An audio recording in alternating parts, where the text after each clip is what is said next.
sen dursun benim yanımda, gizli komşun bağında. Saat 2'nin yanında uçup arayan tohum bağında, elimde gülmek kapında, yürekte günüm sen aklımda. Ev alem embeleyen sen üç yılını belleyen, ösüp var ya dünya, ösüp var ya dünya. Sana vakt isteyen, sana vakt isteyen, Allah'dan dileyen, Allah'dan dileyen. Benim yadımda sen, yönü yadımda yok.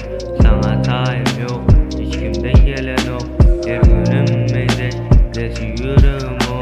Gözümü yumay, o bir de o.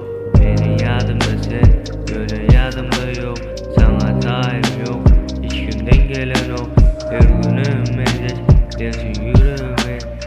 Gözümü yumay, o bir de o.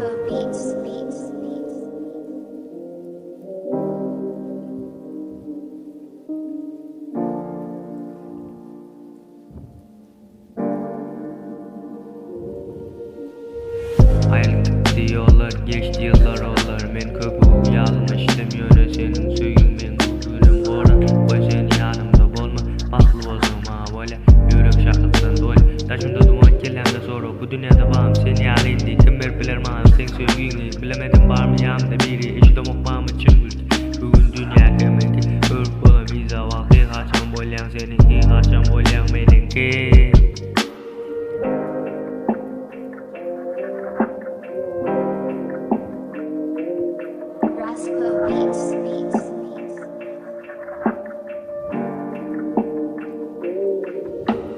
Benim yadımda sen, yönü yadımda yok. Sana talim yok, hiç kimden gelen yok. Her günüm mezek, desin yüreğim